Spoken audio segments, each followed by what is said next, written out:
4 days later, Khan and the company traveled to Burman district, the birthplace of the Industrial Revolution in the Rako's Empire.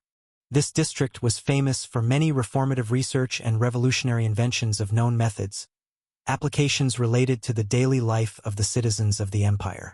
In the past millennium, most of the industrial research and machinery development were invented, discovered, and then spread greatly from this district alone. Most of the transportation and machinery made by integrating magical cores, formations, and engineering skills were developed in this part of the capital, making it the most advanced place in the whole empire in terms of technological developments. And thanks to the sweet capitalism, currently it was the third richest district of the empire. As for the battle arena hosting the next round of the Emperor's Chosen competition, it was to be hosted in one of the main cities of this district, namely, the Manchester city. When Khan finally reached and got into the allocated section of the arena through one of the entrances for his next match, he was stunned and surprised to see the overall span of the entire battle arena. The entire structure spanned 5 kilometers wide altogether.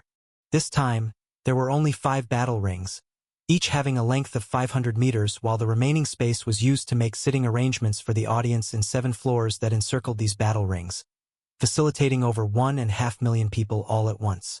And unlike the prior matches where more than 600 small battles happened and hundreds of projection screens covered them live, now there were only 5 of such screens, each one allotted to a designated battle ring. This round was going to be a battle royale match where over 100 people will be put together and only the remaining 50 will qualify for the next round. Here, people can gang up with others to selectively target and throw others out. In other words, if you want to qualify for the next rounds, you had only 2 options. One was to ally yourself with others and deliberately fight and force out the other participants by either incapacitating them like previous matches or simply forcing them out of the arena. Second choice was to be strong enough to defend yourself till the point where only 50 candidates remained, which was easier said than done. But just like the format of the matches, the system for betting also changed. From here till the 6th round, the odds will be 50:50 by default for all the contestants for the first match, and they will change only for the second match between the remaining 50 combatants. So using this method, only the strongest ones will remain till the second match. Means out of the 100 combatants, only 25 will proceed to the next rounds while the rest will have to go home. From here on, there was no qualifier system that gave a second chance to the defeated. But to Khan, he would make it up with the amount of money he was going to invest in his matches since the stakes were already high. And he was certain that soon, a master rank individual won't be a relevant term in the competition. Because even the peak master rank fighters under the age of 30 would have a tough time staying in the competition given the sheer number of people put inside the same battle ring. Whatever happened before was just a prequel. The real battle would start now. When Khan entered his allotted ring with others, the announcers finally decided to speak and explain the rules of the battle for everyone. Ladies and gentlemen, I welcome you all for the beginning of the 4th round of the Emperor's Chosen competition, declared the announcer through a magical artifact that worked like a loudspeaker, and his voice echoed in the entire arena. In each of the battleground, there are 100 combatants each, and all of them are strong individuals of the younger generation of our empire. But from now on, we will see who the truly strongest are. For this round shall reveal the true might of theirs, and only those who are the best of the best shall succeed, spoke the announcer in a grandiose manner, his voice sounding as majestic and pleasant as it could be. After all the rules were explained and how the elimination process worked, the matches officially started in front of this massive crowd.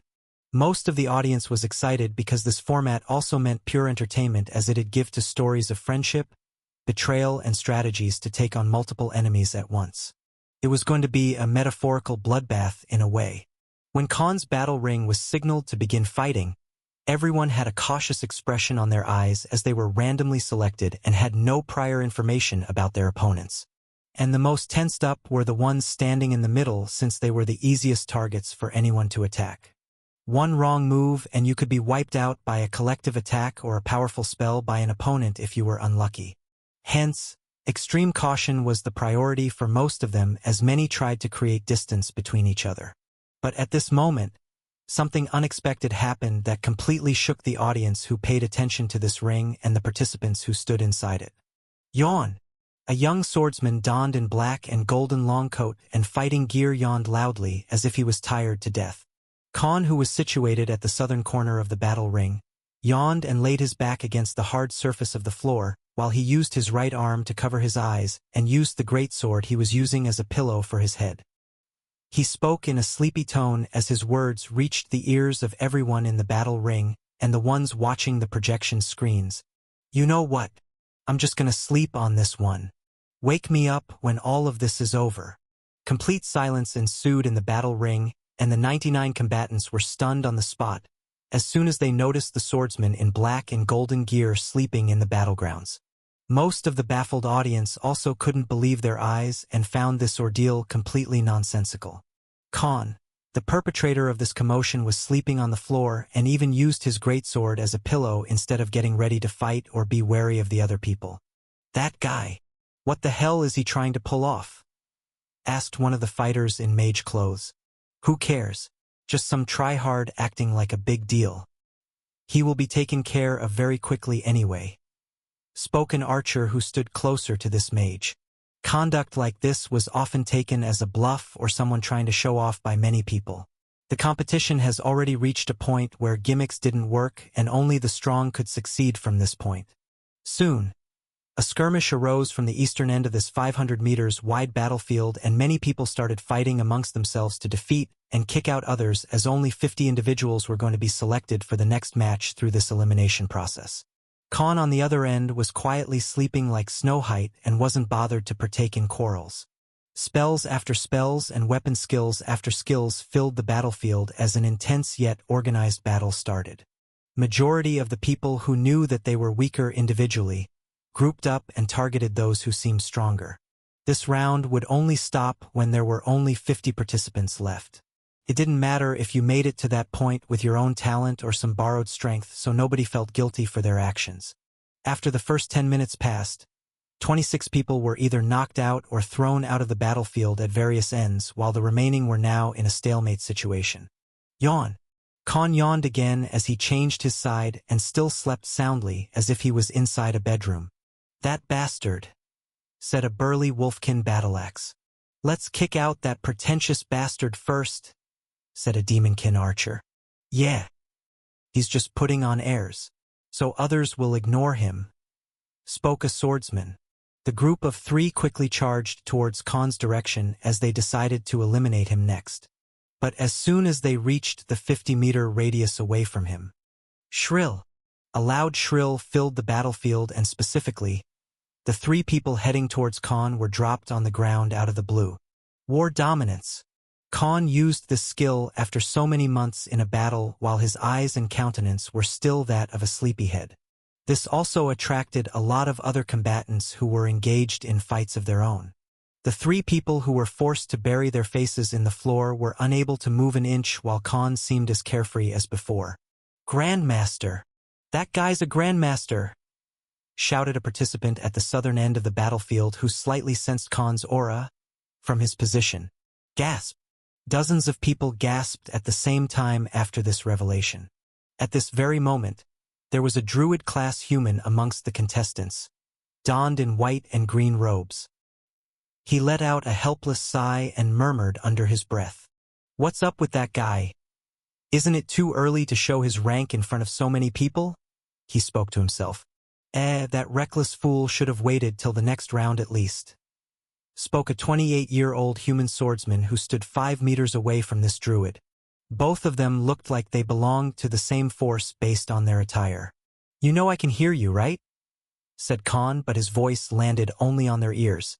This duo looked like a normal combination of a DPS and support class to others, but Khan could accurately gauge their ranks and levels because of his personal strength and skills. Grandmaster. Both these young men, who were only a year or 2 older than him, were also grandmasters. 2 wolves hidden between the sheep. And both of them had done a decent job masking their aura and ranks. If Khan wasn't above their rank, he too would have failed to notice them. "Oi, sleeping beauty. Just stay silent and hope we don't face each other in a match," said the swordsman in a hushed tone. His voice also only reached the ears of Khan, showing his mastery over his aura and mana. Yeah, whatever. But you two should be careful. Others will think it's easy to pick on two harmless guys," said Khan and went back to merry sleep. Another bunch of people tried to target him in the next minutes, but they too were forced to kneel on the ground. And taking the advantage of this opportunity, other combatants used their skills and attacks to take these guys out. Boom! Soon, both the other grandmasters were also targeted by a group of 5 people, and they too decided to release their aura of a grandmaster to fend off the opponents. "TCH. That guy jinxed us," spoke the swordsman in an irritated tone. From there on, the druid sat in a meditative pose while the swordsman stood tall like a knight. It was a better option to reveal their rank through their aura than actually fighting and showing off their skills to the opponents, because in future matches, their rivals would know of their fighting styles and attack patterns. And that was the main reason why Khan had chosen to reveal his rank instead of fighting these bunch of weaklings. War dominance was already at a stage where Khan could make every participant present in this battlefield faint on the spot, so using it only on selective people who approached him was an easy option for him. He was defending himself without even lifting a finger. Ding! Ding! Ding! The referees announced the match to be over as soon as only 50 combatants were left in the battle ring and declared the first match to be over. The next round would be these 50 individuals facing each other in a 1-versus-1 match. Now, the results will solely be decided by their own skills. Khan stood up from the battleground and stretched his body a little bit and spoke. "Now I feel refreshed. Let's see who's my next unlucky opponent." After the first match ended and all the contestants went to their respective resting areas and had to wait for their next matches, the battle ring automatically changed itself into small sizes, and soon, instead of 5, there were 25 small battle rings. Compared to the previous battle ring, each of these was only 50 meters long in radius, but more than enough to hold a good battle for 2 individuals. Although Khan did not understand how it was done, he knew for sure that it was done by incorporating magic formations and some sort of automation mechanism. After 2 hours, his turn finally came, and this time only 5 battles were happening at once. So the organizers could prolong the battles and entertain people for more time. And the bettings on each of these matches will obviously gather more money spent by the audience. The time limit was 20 minutes for each match, and the winner would qualify for the 5th round. The loser would also go home since there were no more qualifiers after this round. As for the betting odds, it was 80:20 for his match. Mainly because his opponent was someone who displayed some amazing fighting skills, and they belonged to a particular species that had an advantage in open ground battles by a huge margin. And Khan had very low odds because all he did in the previous match was to sleep without even unsheathing his sword till the end. So even with more than 50,000 people from 7 Deadly Sins organization betting on him only amounted to this much, while the opponent was favorably looked on by the majority of the audience. When Khan stood inside the battle ring, his opponent finally came, and he understood why his odds were so low. In front of him stood, more likely slithered, a Lamia woman whose upper body had 6 arms. A head, and everything below her waist was a body of a snake. In all of her hands were sharp and long swords that could easily cut through a man's body with a single slash. The next contestants are Kithra of the Melvan clan, one of the prestigious Lamia clans of the capital. And her opponent is Khan of Rukhan district, a young swordsman whose strength is unknown to this point, since everyone has already made their bets. "Let the battle begin," declared the announcer. The other 4 battle rings also had such announcements, and their battles also began at the same time. But as soon as their fight began, Kithra talked in an arrogant tone. "I shall give you a chance to surrender, human. Leave now, or you will only suffer humiliation at my hands," she warned. To her words, Khan only gave a light smirk and spoke. "Looks like someone didn't get enough eggs and mice to eat today," he said in a sarcastic tone. "You dare to compare me and my race to wild snakes? Preposterous!" exclaimed Kithra. She was a beginner-rank grandmaster, and so was her opponent. But given the physical and terrain advantages, she was most likely to win, and hence, she offered a fair warning. Yet, her opponent not only retorted back, He degraded her by comparing her to normal snakes who fed on eggs and small animals like mice. Boo! Boo! Thousands of Lamia species individuals amongst the audience booed Khan after hearing his words on the projection screens. This was often a stereotypical slander made against the people of this species, so none of the Lamias and Snakikins among the crowd welcomed this sarcastic response. Kithra's face instantly became enraged after Khan's banter, and she released her horrid and ominous aura and quickly slithered towards her opponent. Shrill! The 6 swords in her hands vibrated at high intensity, and her green aura encapsulated her blades. Being a grandmaster, it was the stage where one could incorporate aura and mana into their attacks based on their class, and also add an element to it depending on their affinity. So her blades glowed green.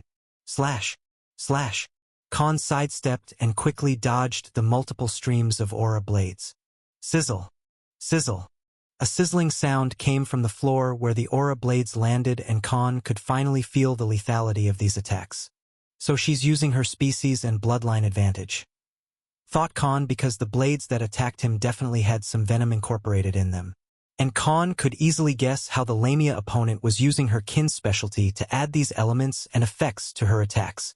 Slash! Slash! Clang! Clang! Khan was forced to retreat after parrying and evading multiple of her sword attacks. But even despite limiting his stats and rank, he should have had some advantage. Yet, the 3 meters tall and 10-meter long opponent was incredibly fast, and her reaction speed exceeded twice that of a normal beginner grandmaster. Naturally, this was her species' advantage, and because of her physical structure that gave her speed and momentum in every strike, Khan had no choice but to take a few steps back. Plus, the 6 swords were also hard to defend against at once, as the one facing them would eventually leave an opening for the Lamia to strike. Khan understood that Kithra was indeed a hard opponent to fight in a fair and square battle, so he had to acknowledge her. Khan kept jumping, sidestepping, sprinting, and countering all of her attacks hurriedly.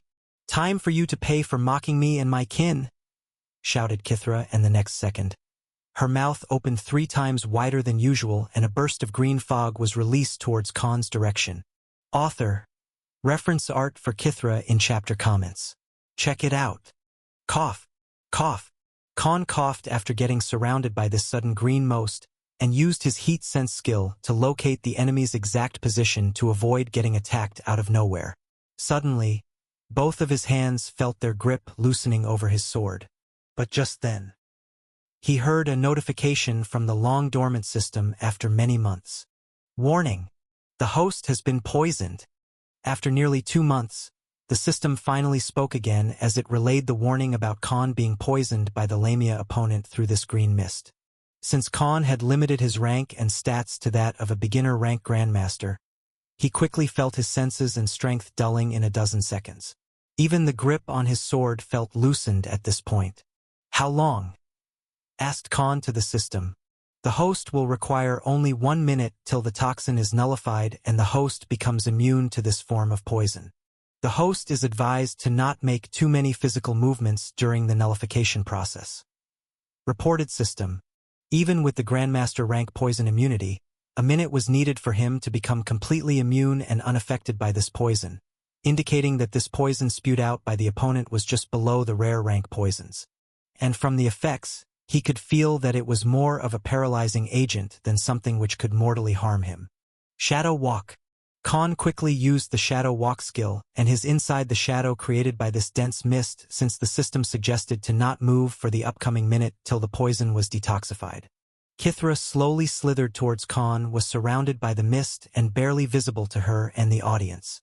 But as soon as his aura completely disappeared, she was put on a guard and wanted to find him. Being a Lamia, a subspecies of the noble Naga bloodline, she already had plenty of scent and heat-sensing skills, yet her opponent's sudden disappearance that she couldn't even sense instantly alarmed her. As she came inside the green mist that had filled half of the battle ring at this point, she tried to search for Khan, who suddenly absconded into thin air. A minute passed, and yet, she couldn't find her opponent. And since the referee hadn't declared anything, meant that Khan hadn't left the battle ring either. Swoosh! Khan quickly exited the mist from the eastern end as soon as he recovered his senses, His body was now fully immune to this type of toxin. Kithra also sensed that her opponent also appeared on the opposite end and prepared for another onslaught. But when she exited the waning mist, her expression turned that of joy as she gazed at the opponent. Khan looked like he was drunk, barely managing his footing, and the body movements were erratic, as if he would fall on the ground any moment from now on. Humph! He's already affected and barely holding on. I'm going to enjoy humiliating him, thought Kithra as her long snake tongue revealed itself. Khan, on the other end, was barely supporting himself using his sword as a stick. "Take this, you despicable human!" she shouted and launched herself in his direction, while making a vertical slash attack from all of her 6 swords covered in the dense aura. Boom! A loud banging noise resounded in the arena as the collective sword attack shook the entire battle ring. And as soon as the aura attack dispersed, the figure of Kithra was revealed from the dust cloud. Hiccup! Hiccup! Ah! What's happening? I feel like I'm dreaming, said a man in black and golden longcoat who stood very close to the 6 swords of the Lamia opponent as if he barely missed the attack by an inch. Khan moved backward as he fell on the ground and tried to create some distance. He looked at the opponent with a smile on his face and spoke in a gibberish tone. "Fui Lottie, your shoe prieti. What the? This isn't how my poison is supposed to work. Does he have a special kind of disposition?" thought Kithra, but then regained her posture. Swing! Clang! She haphazardly attacked Khan with quick and repeated swings of her swords, but every single time, Khan evaded them by an inch in a microsecond despite looking like a drunk man. His body movements and facial expressions varying from time to time as he would either slip on his feet or roll on the floor while evading her attacks and use the sword to parry her thrusts in the last second. Despite having speed and agility on her side, she wasn't even hitting her supposedly drunk opponent. At this moment, Khan was fighting Kithra just like Jackie Chan from the Drunken Master movie. His movements made no sense and seemed completely unpredictable to the opponent. 10 more minutes passed and Kithra used her poison skill 2 more times, but the results were same. And this stage, she was getting exhausted with all her heavy and powerful attack skills being used frequently. But her opponent was easily dodging and parrying them like a seasoned swordsman fighting a newbie.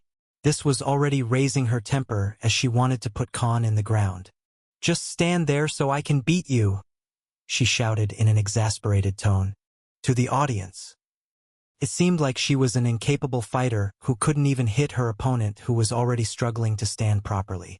On top of it, Khan had a merry smile on his face while he was praising her appearance from time to time. He was publicly teasing her while she struggled to land a fatal and decisive blow. "Damn you! I didn't want to use this. But you've thoroughly pissed me off," exclaimed Kithra, and the next second, her black iris turned yellow. Flash! A yellow flash was revealed from her glimmering eyes. Paralysis gaze. Kithra used one of her kin's special techniques, and Khan froze on the spot the very next second. "Arr!" groaned Kithra in pain as she covered her eyes and grabbed her head that felt like it suffered an intense shock. Clearly an aftereffect of using this bloodline skill. She quickly activated her sensing skills and swung her sword to land a finishing blow on Khan. Clang! However, all her swords were blocked by the opponent's blade, and he flicked them all high up in the air like they weren't swords but some lightweight sticks. Kithra looked at Khan in disbelief as soon as she recovered, but the next second, Khan's eyes also flashed yellow like lightning for a second, and it was her who was paralyzed on the spot this time. Khan put his sword's tip close to her heart and spoke in a tyrannical voice that petrified the Lamia opponent. "Weakness disgusts me." As soon as Khan won by taking the enemy by surprise, the referee declared him to be the winner. Not many understood how the scenario changed in the last second, but they all could see that he won fairly. "Damn! My money! Bastard! I lost a fortune!" Thousands of people shouted and berated Khan as he won the match despite the adverse betting odds. This round had only people with considerable wealth making bets in millions, while some bet billions of gold coins on these matches. The poor beggars had already been ousted because of the minimum betting amount rule administered by the government. So this was indeed the beginning of the big leagues. Kithra had a horrified expression on her face because not only Khan had overwhelmed her in battle in many ways. He used a similar same skill as her which spelled her defeat. After experiencing it firsthand, she was certain that the skill Khan used was leagues above the hypnosis gaze, her innate skill of the Lamia species. Khan's executioner's gaze skill came from two different hypnosis and paralysis skills, so it was indeed far more effective and powerful than the one used by the opponent. Her skill didn't work on Khan at all, and he allowed her to attack him to catch her by surprise. At the exact moment on other battle rings, the two grandmasters he met in the first match also won against their respective opponents. Khan didn't pay any attention to them because soon he will be meeting more grandmasters from the next stages. So remembering them was hardly worth it. After winning and qualifying for the next round, Khan took his new registration token and left the battle arena in a different disguise. He had no interest in watching other people's matches at all. Using a flying ship transportation service, he returned to Rukon district and reached his mansion at late night. 2 days later, the three subordinates in charge of managing the money came with the reports. The first round had 1:1 odds by default, so when Khan qualified for the second match, the 1 trillion gold they bet on him using more than 50,000 of their people became 2 trillion. And the second match had 4:1 odds for Khan, so their money was quadrupled after he won against Kitra. And now they earned 8 trillion from this round since many influential business enterprises and noble clans were already involved and people spending billions was nothing out of the blue. This was a similar scenario for the other top 10 districts that also held these rounds in their respective battle arenas. Although the winners got quite the sum, Khan was certain that the government was earning dozens of trillion on daily basis from the money that was lost by the people as well. So it was a win-win situation for everyone except the unlucky folks. Master, after you left, another announcement was made, and it has been spread to the citizens by the government as well. They are changing the rules for the next round again. It won't follow the Battle Royale format for the next round, reported Omega. What the? Why are they changing the rules again and again? This competition never had its rules changed this many times in the past. It feels like they're rigging the whole competition itself. Aren't they afraid of public outrage? Spoke Khan in an exasperated tone. It's as if they are changing the rules so that a particular type of competitor would win and progress to later rounds. He iterated. Yes, Master, we felt the same. And from the next round, it will be a 5 versus 5 team battle. The side that eliminates at least 3 members of the opposition first will win the match and their entire team will progress to the next round after winning 2 of such matches. Spoke Ronan in a solemn tone. Khan was already good with numbers, so he quickly grasped the reason behind this sudden change of rules by the government. I see. So they want people to lose more money through the betting system and rip off the common folks. For team battles, the odds will be decided upon the total strength of the team and battle records of the team members. So if 3 or 4 high-ranked fighters are put in a team together, people will obviously bet on them. He said and took a pause. If anyone doesn't know the strength of the participants, they will bet on the ones they know about. This is subconsciously controlling the odds of the matches without even people noticing. And that way, if the team with the least odds wins, the losses will be immeasurable for the people. The gains will be many times than what they'd lose. These bastard nobles and their factions working as the government are indeed good at controlling everything from behind the shadows. What an evil scheme indeed. And I thought I was the one being too greedy. He explained. What will you do now, Master? If you're put together with a bunch of weaklings, you'd lose the competition without even being at fault, said Oliver. I guess I will have no choice but to reveal my strength a bit and carry the whole team if such a situation arises, replied Khan as he sighed. This was bad for business in his case. So all he could do was hope that his team members for the upcoming round wouldn't become a liability for him. A week passed and the 5th round officially began. And on the 4th day of the week, Khan traveled to a new district where his matches were to be conducted. After going through the whole ordeal of procedure and stuff, he was introduced to his teammates for the next round. Impossible, spoke Khan as he saw the 4 new team members. But what surprised him the most was two of the crewmates for his next match. These two men were only a couple of years older than him.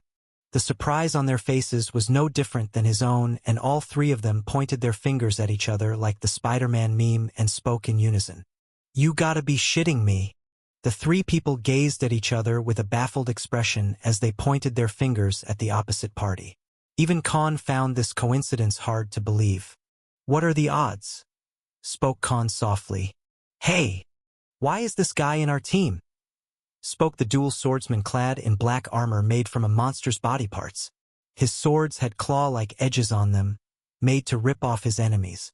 "To think that we'd be paired with this show-off," spoke the druid in green and white robes. In his hand was a purple orbs that his class used for spells and skills. Their appearance looked different than before as they were no longer wearing the clothes of their force or clan but proper gear for a battle. "Arsh, why are you two here? Shouldn't we be in different teams?" asked Khan to the Grandmaster duo he met in the first Battle Royale match. "TCH.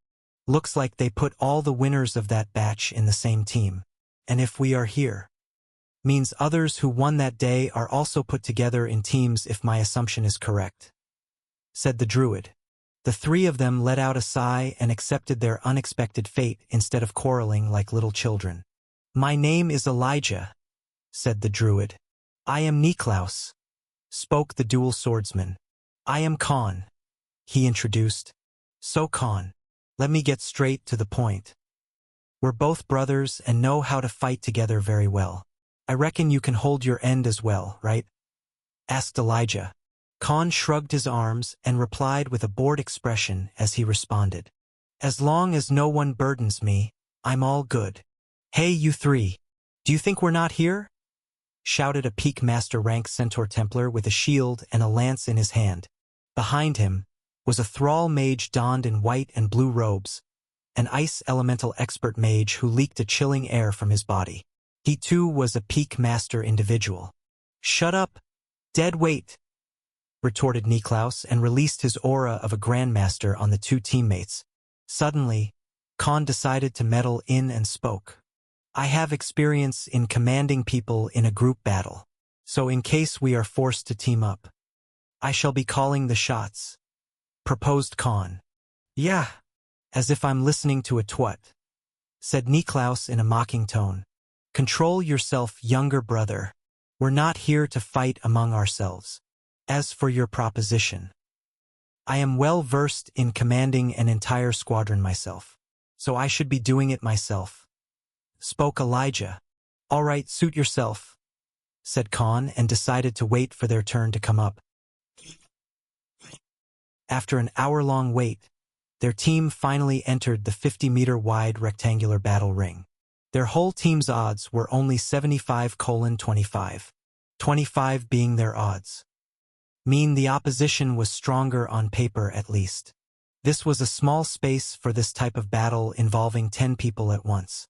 But the whole purpose behind this limited space was to put them in a corner and force them to fight as soon as possible. But as soon as they saw the opponent team's members enter the battle ring, all three of them suddenly had wrinkled faces because of the sheer irritation. "Ah, we're screwed," spoke Khan, because based on the aura released by the opposition team members, they had 4 Grandmasters while the combatant who walked in the middle was an intermediate rank Grandmaster. The issue wasn't that they were weaker. Khan himself was more than enough to take out the whole team with just a bitch slap. But what worried him was that he couldn't do it without revealing himself as at least a peak Grandmaster individual, which was too early in the game for him and would definitely cost him a lot of money he could be making. So who wants to be the leader now? Decide quickly before they ring the bell, spoke Khan. With 3 out of 5 votes, Elijah was selected as the chosen leader while Khan was embarrassed after voting for himself. The Centaur should act as a defense. I'll keep healing and buffing him. The mage should be mid-range support. This way we can protect our numbers and last longer in the battle. As for you two, said Elijah as he quickly adapted and came up with a battle formation on the spot. Go and break their legs, said the druid. Khan and Elijah gave each other an understanding gaze as if they had fought beside each other before. Both of them were battle-worn veterans in a way, so they too had no issues accepting and then cooperating. Winning the match was more important than their egos, so all of them got into a formation as instructed by Elijah, and everyone got ready for a battle. Khan and Niklaus took both sides, the Centaur took the middle while the Thrall Ice Mage and Elijah stood at the back. The opposition team had one archer, two mages, a battle-axe user, and a healer, and they already looked at Khan's team with a contemptuous gaze, displaying their intentions to decimate their opponents. "Begin the battle," declared the referee. Khan and Niklaus charged at the enemy team from the left and right side respectively as they faced a Grandmaster opponent of their own. Khan's target was one of the archers while Niklaus aimed for the mage. The Centaur teammate raised his shield and braced for the incoming long-range attacks while the Ice Mage started incantations for the long-range and high-damage skills. Elijah, on the other end, quickly cast shield and team buff skills for the three of them while leaving the two swordsmen to fight on their own without any supporting skill. He too knew that none of them needed in the first place. "Shoot! Shoot!" Khan dodged a volley of fire arrows that were launched at him by the archer target while Niklaus dodged the fire spells that blew up after he evaded them. Elijah, the Druid-class brother and their current team leader, couldn't only heal but also use crowd-controlling skills like Root Bind, Team Shield, attack buff, and enforcement skills for the whole team. An intense battle ensued in just a minute, but unlike their previous expectations. The Centaur and the Ice Mage fell like pebbles while facing the onslaught, and in just 5 minutes, only the brothers and Khan was left on their side. If one more of them was defeated, they'll lose the match and it will be the end for them. The three of them quickly took a defensive stance and protected each other as they attacked with long-range skills, creating an impasse between them and the enemy team. "I know you guys are hiding it as well, but how about we take our chances? It's not like we have any other choice," spoke Khan as he deflected a mage spell. "Fine, but let's hide our ranks and fight without revealing too many of our skills," spoke Elijah. Niklaus, on the other end, nodded in affirmation. Author, reference art for Elijah and Niklaus in chapter comments. Check it out. And the next second, all of them revealed their mountainous aura all at once that made their opponents shudder in fear, because the remaining opponents from their team were actually tigers in disguise. All three of them were peak Grandmasters. The three men who were encircled by the opposition quickly decided to act on the situation and finally revealed their strengths of peak Grandmasters, which caught the opponents off guard. There was no insurmountable pressure released or any grand Super Saiyan burst of aura moves by the three tigers who were choosing to be the prey for reasons unknown. They specifically targeted the members of their opponent team without letting the audience feel any changes in themselves. But even with the aura they released, the opponents got a gist of who they were fighting against. Now, what remained was how the three combatants were going to take down the enemy without revealing too many of their skills and combat techniques. "You two fight like you always do. I'll take down the weak links first," said Khan. The brothers weren't even surprised to find that Khan was on the same level as them. But they were already used to facing other peak Grandmasters, so both of them didn't mind it either. "Just don't get yourself caught in a pinch. We might not be able to help on time," said Niklaus. "All right, go. I'll support you both," spoke Elijah and cast a yellow mana shield around all three of them. The next second, he cast a root vine spell that created hundreds of massive and thorny vines coming out of the ground. These vines quickly covered them from all the sides in a 20 meters radius, creating a wall of defense but only leaving the front side open. Leading the enemy by the nose. "These guys are good," thought Khan as he quickly understood the strategy. Since they were outnumbered and the enemy side didn't have any assassins, making them come to you one by one in an enclosed space with just one opening would provide them offense and defense at the same time. "Go!" spoke Elijah, and Khan dashed out of the encirclement from the opening. Niklaus quickly covered the 5-meter-wide entrance as he prepared to face the incoming battle-axe wielder and one fire mage. In mere moments, both of his swords released a burst of fire and made a revving sound. The claw-like edges on his swords turned bright red, as if they were heated to extremely high temperature. A red aura leaked from his body as he pointed the left sword towards both the enemies and asked with a smirk, "So which one of you wants to be roasted alive?" On the other side of the vine wall, Khan had successfully approached the enemies from the left side and his opponent was a peak master rank archer. Shoot! Swoosh! Khan used the side hopper skill after half a year and successfully evaded the numerous arrow strike skills from the enemy.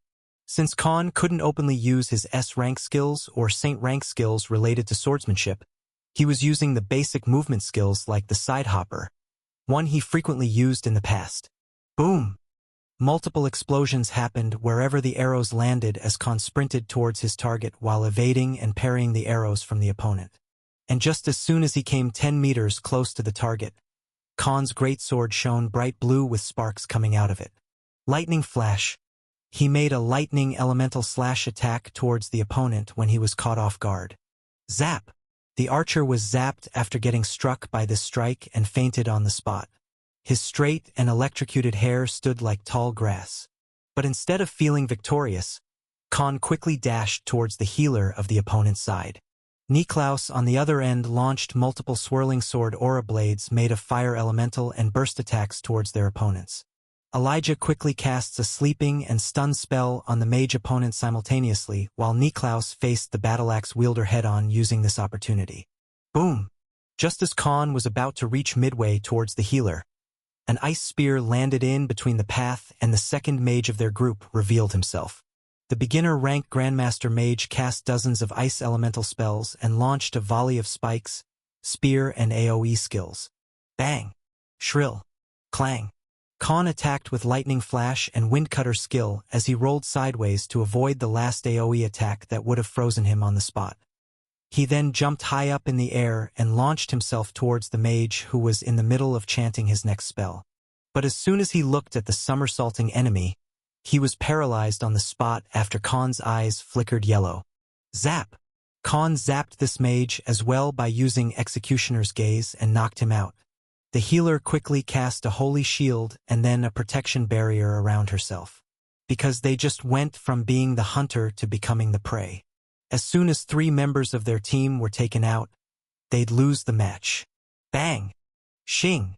Khan used 2 waves of lightning flash skill and quickly broke the barrier and holy shield in succession. Swoosh! But before the healer could recover from the backlash of getting her skills destroyed, Khan suddenly appeared behind her and spoke in a menacing voice. Oarida! Zapped! The female healer was zapped the next moment and smoke came out of her mouth as her black hair stood straight like Vegeta. My power level is over 9,000. Spoke Khan. Ding! Ding! The first team has won the match, declared the announcer. Whoa! Awesome! What a fight! Nearly 300,000 people who paid attention to their match cheered in support as soon as Khan, Elijah, and Niklaus won the match by taking down the 3 opponents from the enemy team. Khan walked toward the duo of brothers who was also close to taking down their opponents. Just that Khan was faster. You're welcome, he said. Humph. You were fighting 3 weaklings while we faced 2 grandmasters, one of whom was an intermediate rank. Fighting both of them without using our most powerful skills was much harder. So no need to brag. Spoke Niklaus as he put both of his swords on the back. To his retort, Khan only replied with a smile. I missed the part where that's my problem. After they won the match and all 3 of them officially qualified for the next round, the 3 peak grandmasters left the battle ring. Let's not meet each other again, said Khan as he bid farewell to the brothers. Khan was certain that both of them had a very powerful background as they were also peak grandmasters despite being under 30 years old. Definitely one of the top 15 strongest combatants in this competition if his estimations were right. And hence, getting mixed up with them wasn't a situation he hoped for. Apart from this coincidence, he didn't wish to form any friendship or enmity with the brothers either, even though they also used low-rank skills to fight just like Khan. He could sense that both the brothers had a lot of experience in real-life battle since they could come up with a viable strategy on the spot and fight accordingly while hiding their true rank, skills, and combat prowess. Getting mixed with them would entail him being targeted by someone he didn't even know of. So cutting ties this early was a better idea than regretting later. Now, Khan only had to fight and win the 6th round to qualify for the quarterfinals. Another step towards his final goal. The subordinates reported back after 3 days while Khan had been carrying on his daily routine as the next round was on the way. He knew that just because he was a semi-saint didn't mean that he was allowed to slack off. Even those with the same rank as him would be training hard day and night, and unlike them, he had no teacher or any form of guidance. His blessings helped him master skills and combat techniques at a faster pace, and all the knowledge he was getting about combat skills and techniques came from the books and records he found, the archives that were left in the training facility by the previous owner of his mansion. So being ignorant would spell his imminent defeat while facing these individuals as the protagonist halo or plot armor didn't always help in a real world like this. If he wanted to win, he had to work for it like a real warrior. At the night when Khan held their usual meetings, this time there was a whole cache full of high-grade space rings. "Are the numbers same as I expected?" asked Khan.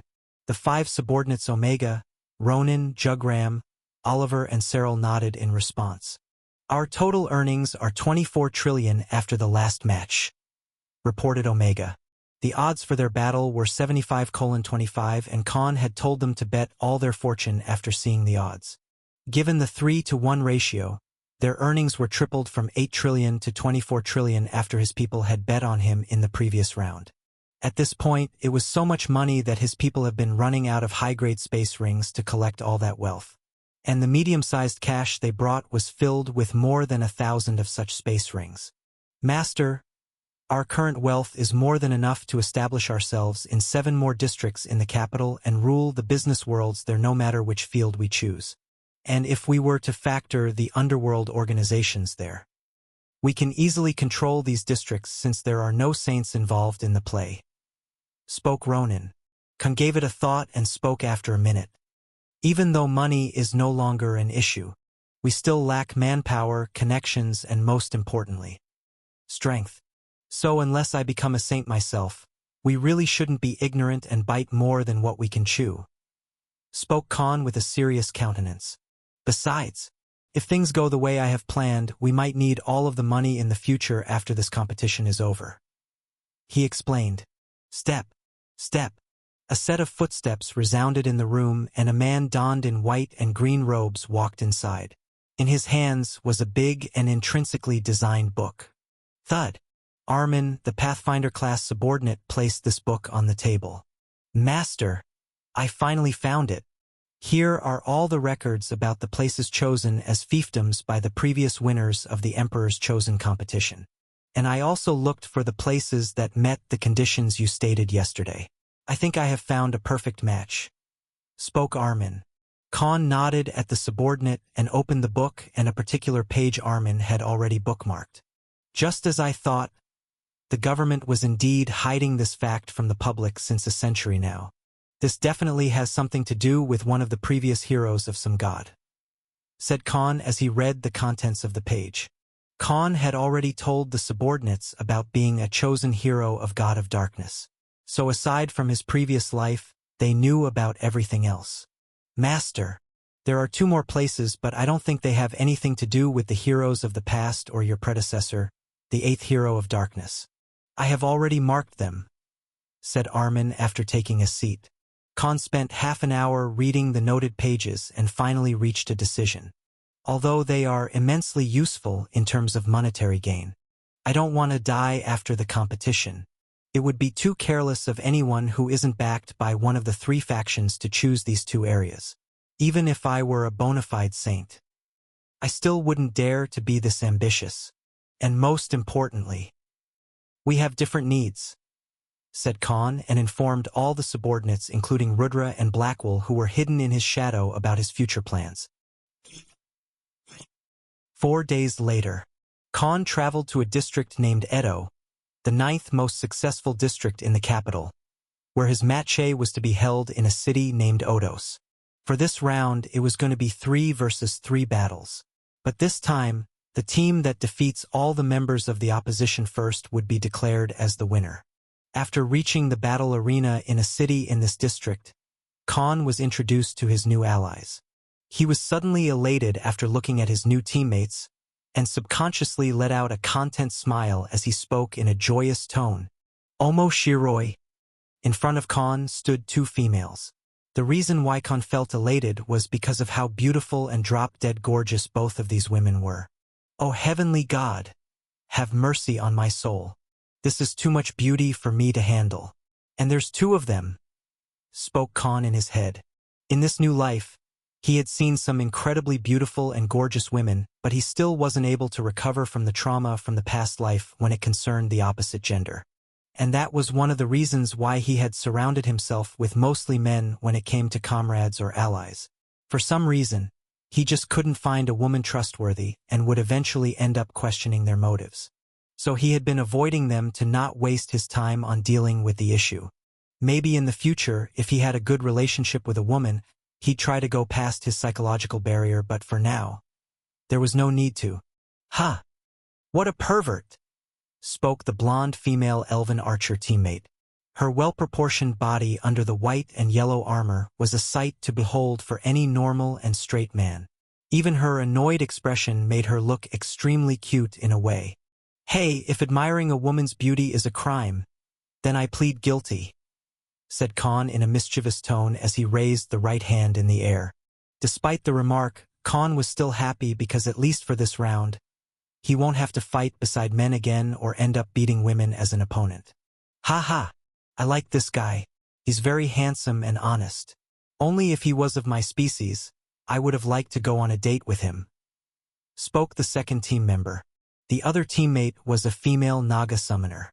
From the books Khan read about different species inhabiting this empire and their origins back in the day when he still lived in Flavit City. Nagas were a higher bloodline species above the Lamias. They looked like normal humans but had snake scales here and there over their bodies, unlike the latter whose lower half was that of a giant snake. Yet, in terms of strength and bloodline purity, they were deemed superior in every way. The Naga summoner had a long green python slithering around her shoulders and waist while her alluring figure in green silky clothes only complemented her beauty. She started walking towards Khan, who was donned in his usual black and golden epic rank fighting gear for swordsmen with steady steps, and gently pressed her forefinger against his chest. "But are you really a human though? Why do I feel a sense of kinship from you?"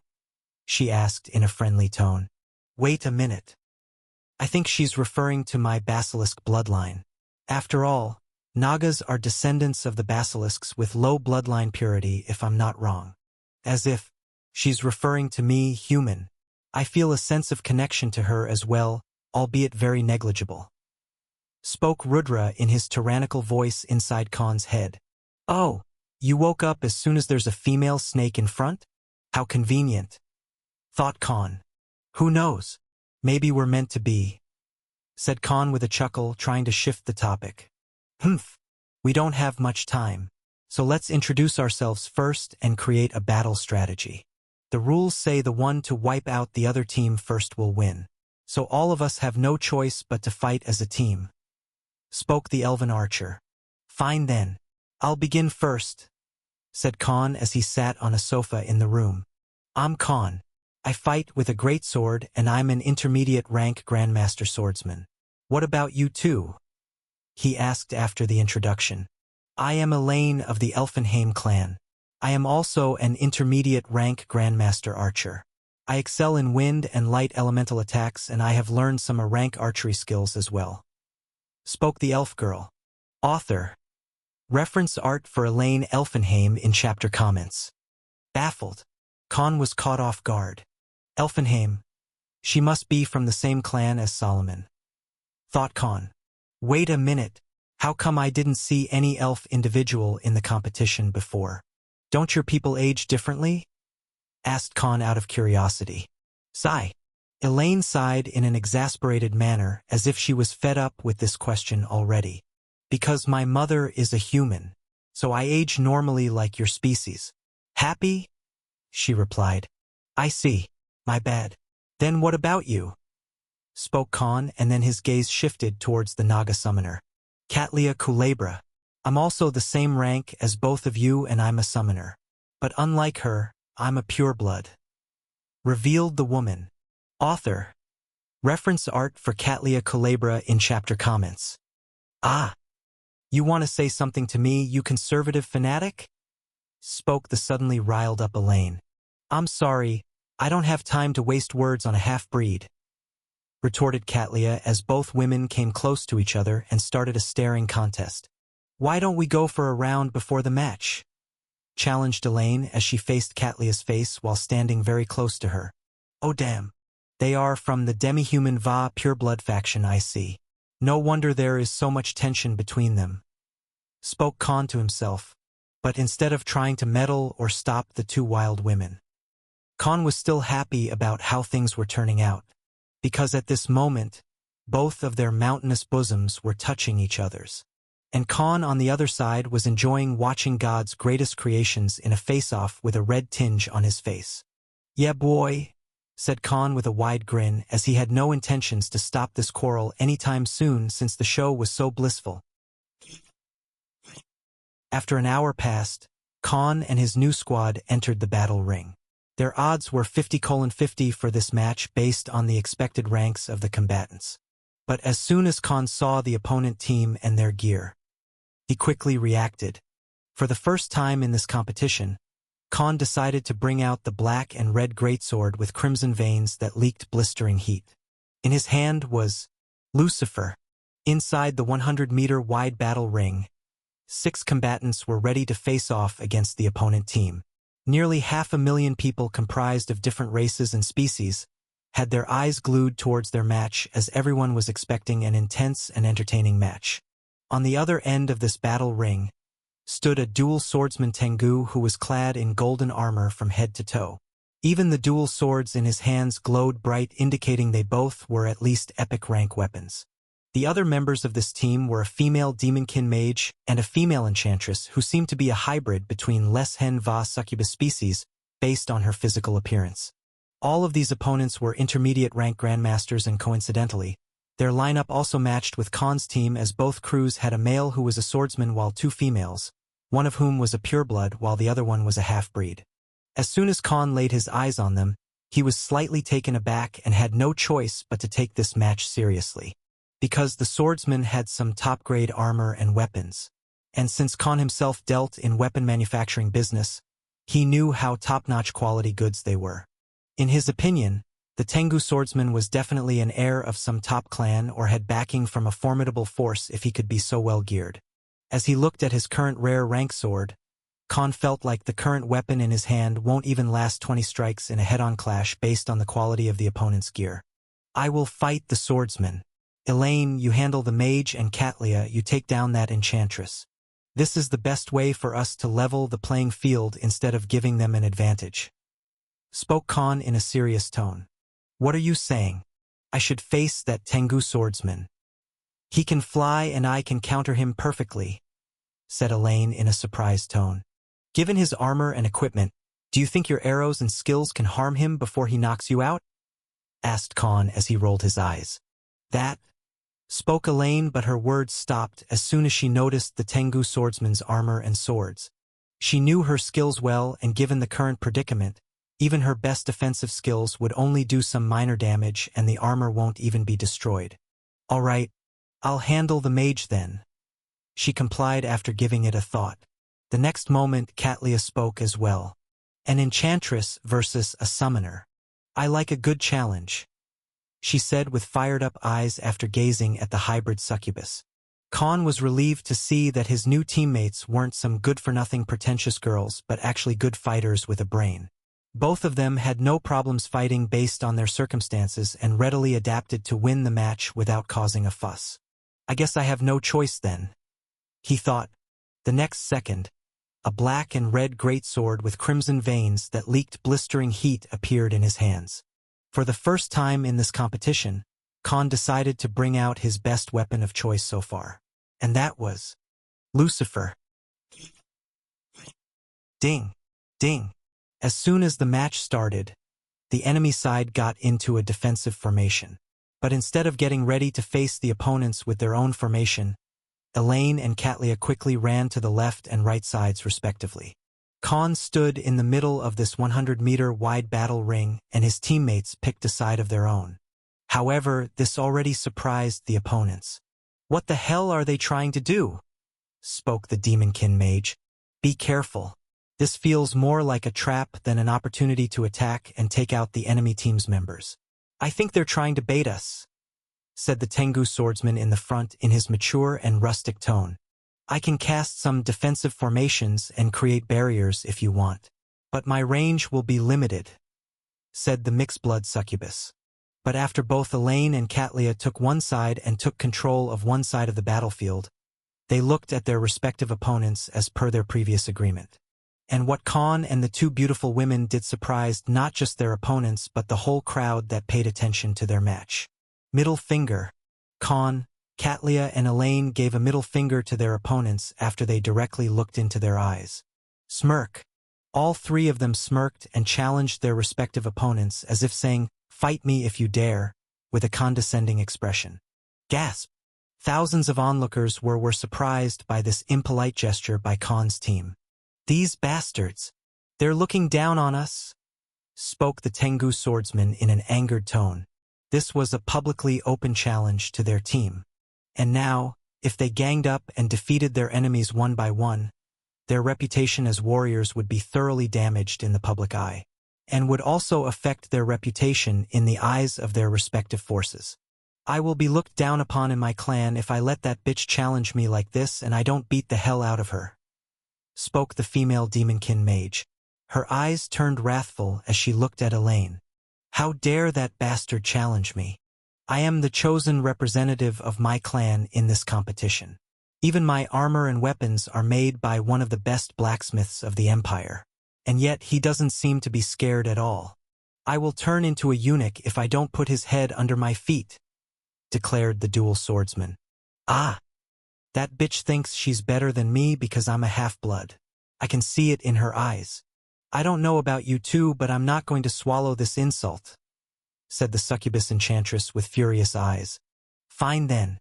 Let's put these trash in their place," said the Tengu, and all three of them separated from the formation and headed towards their respective provocateurs.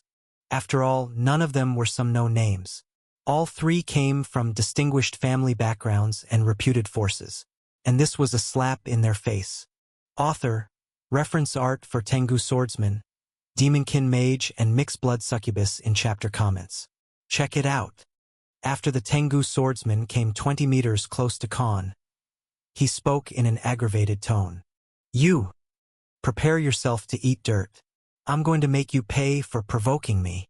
To him declaration, Khan asked with a calm demeanor and a benign smile on his face. "Since when were you under the impression that this wasn't part of my plan?" After the teams were dispersed into 3 sections of the battle ring, each one facing their targeted opponent, Khan revealed his intentions to the Tengu swordsman without a second thought. My, you're a grade A dumbass.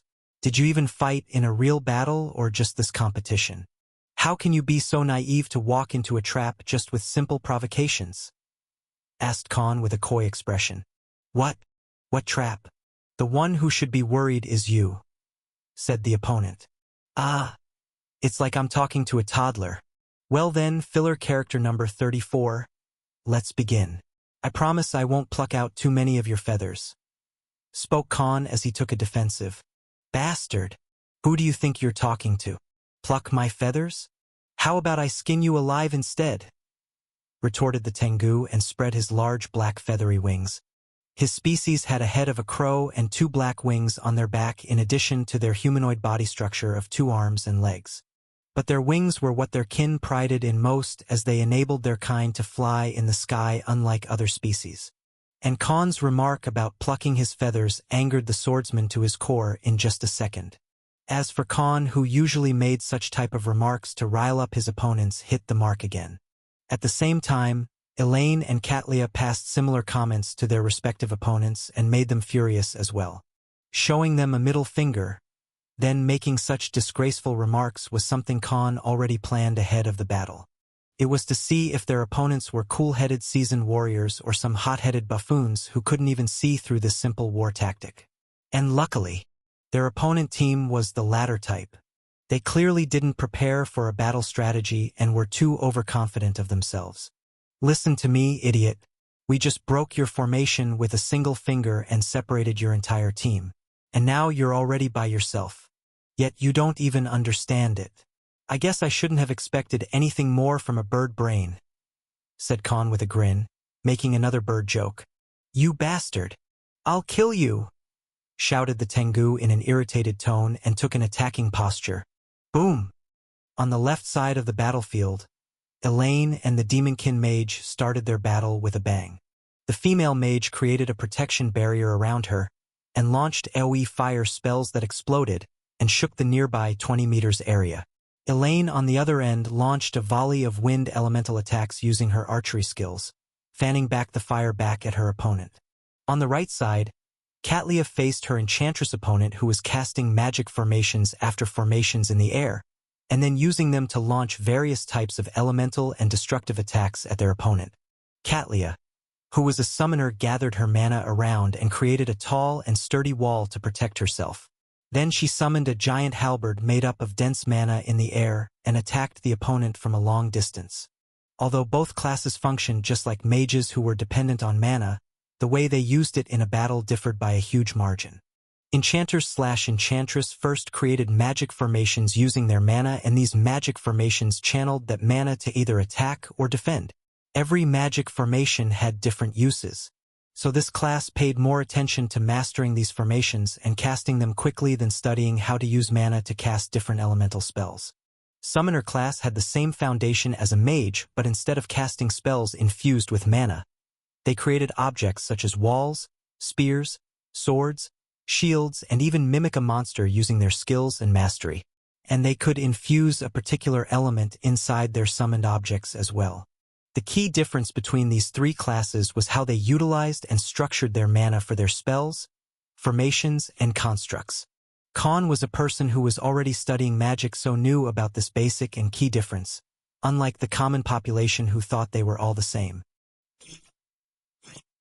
In the middle of the battle ring, Khan's opponent dashed towards him as both his swords glowed faint green and highly compressed wind swirled around them, while the wings also increased his speed by twice. Khan had already activated the Draconian Bloodline effect for Lucifer since the beginning, making it leak intense heat since it was made from the body parts of the magma drake. He gave a light smirk and sprinted towards his opponent for a frontal clash as well. Clang! Two swords with a faint green glow clashed against a black giant sword with crimson veins leaking intense heat, as if it had lava running inside. Bark! Sparks formed in between the blades as Khan pushed the opponent back. He took a step back after gauging the opponent's physical strength from the first clash. He's fast and precise, but I can take him. The only problem will be those wings and his armor, which isn't even hindering his speed or movements despite him being fully covered in it. Spoke Khan to himself and launched another swing at the opponent. This was how high-ranked warriors tested each other. They didn't just start with their aura attack skills or combat techniques, but took note of the opponent's strength first by exchanging basic moves. A few more moves were exchanged between him and the opponent, and both of them were forced into an impasse. Although Khan was fighting by limiting his rank and stats to match the intermediate rank Grandmaster opponent, he had to admit that his enemy had good posture and control over his weapons. Just based on his attack patterns, he felt that the Tengu swordsman had the advantage in speed and movements because he was using two normal-sized lightweight swords while Khan was using a 5-feet-long greatsword. Although his control was perfect over the sword, it was still a 2 versus 1 scenario where he was at a disadvantage.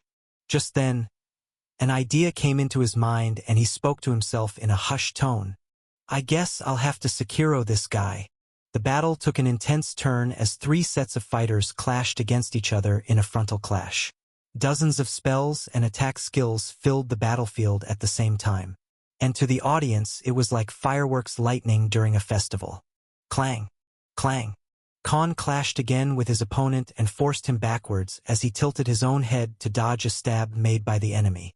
Since Khan couldn't reveal his top S and SS rank swordsmanship skills at this stage of the competition, he had only 3 skills that he could justify as an intermediate rank individual, namely Windcutter, Lightning Flash, and Bladestorm, the last one being the most effective one when used at the right time.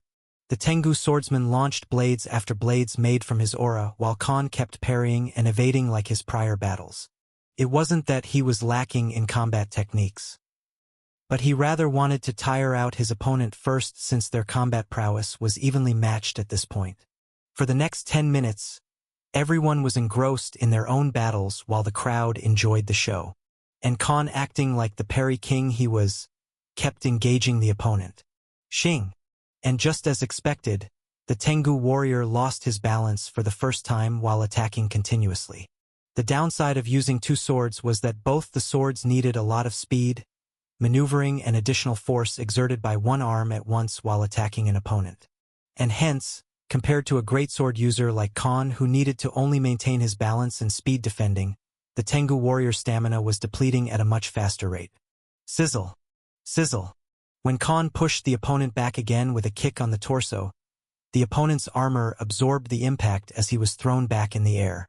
Right at that very moment, Khan quickly activated Lightning Flash skill and made a forward strike move. Boom! A loud boom filled the battlefield and a bright flash blinded the crowd.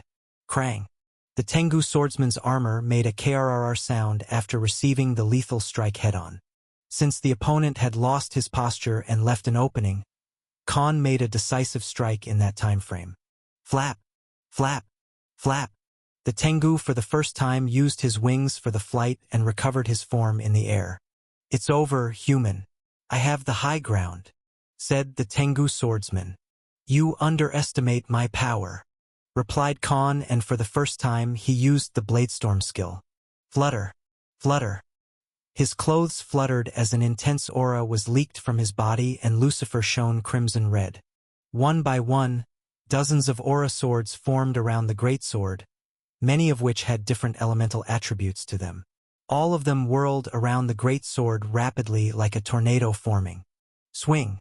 He swung the sword towards the flying enemy and quickly closed off his escape routes should the enemy try to fly away. Swoosh. Swoosh. Multiple lethal aura blades struck the flying Tengu, but for Khan, this wasn't going to cut it. Sword Battle Master.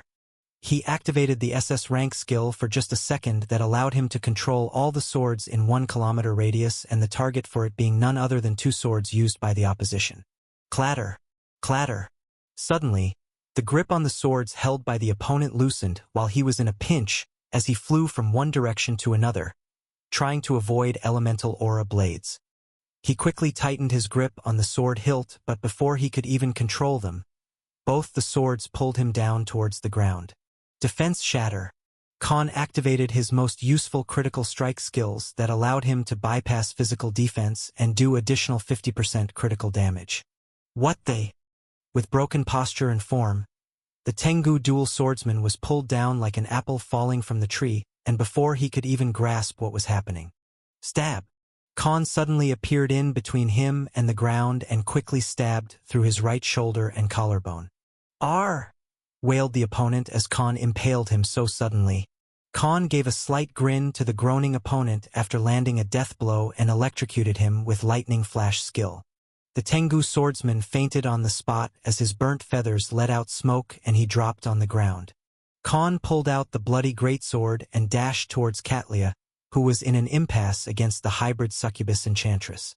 Soon, in front of the onslaught by two opponents at once, the succubus was taken out by Katlia, dealing the finishing blow with a ginormous fist she summoned. After that, their duo assisted Elaine and defeated the already cornered female demonkin mage. And that way, all three of them officially won the match and qualified for the next round. Applause after applause, cheers after cheers resounded in the battle arena as their team successfully defeated their opponents and won the hearts of the crowd with their well-organized teamwork. In front of a million gazes, Khan and the team left the battle ring victoriously.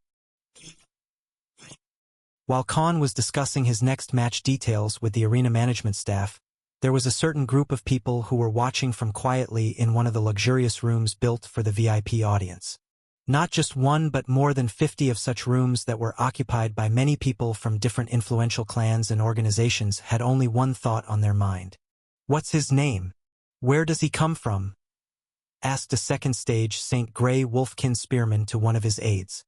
"We don't know much about it yet, your lordship, but based on that sword he was using, he could be the rumored prodigy we recently came to know about," responded a foxkin male dressed in businessman attire. "I see, but keep an eye on him.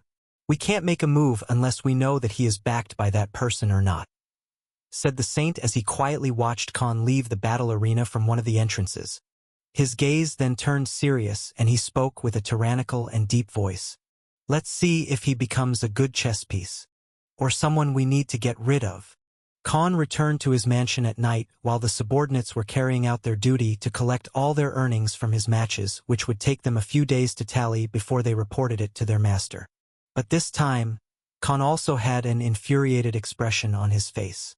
When he was having dinner, the maids and servants thought that their master was unhappy with their service or the food was bad, but in reality, it was something else that even made a calm and collected person like him feel enraged.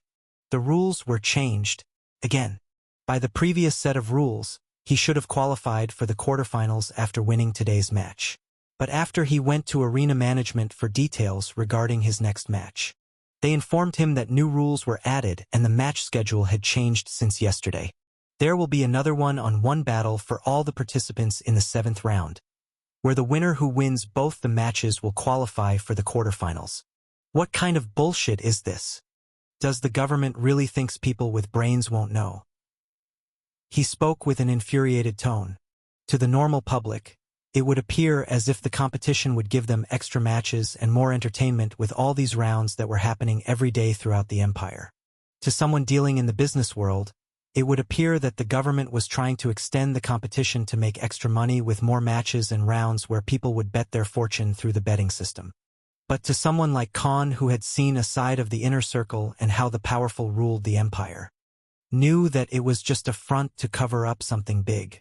Something that even the top 3 factions and their clans who controlled the government itself had collectively agreed upon.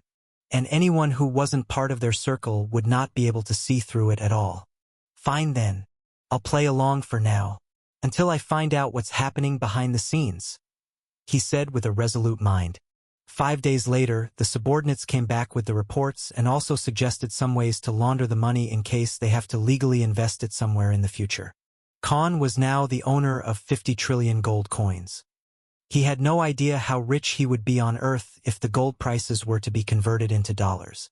But since this world was far richer and vast in terms of resources, the normal sense of denomination on Earth did not apply here. For the 7th round, his matches were to be held in the 7th richest district of the capital, famous for exotic tourist points and rich lifestyle. Even the normal shop owners here earned more than 10 times when compared to normal people. The capita per annum was simply too high for ordinary salaries. As Khan finally reached the battle arena and waited till his turn came for the first match, there was something different in his demeanor. His odds were as always, 50:50, and today, his opponent was a half-naked blue thrall swordsman who had a wreath on his neck which had multiple small skulls woven in it. Anyone who saw this opponent would be scared to death after the first glance. And as usual, he put up a good display for the audience by having an intense battle with the opponent.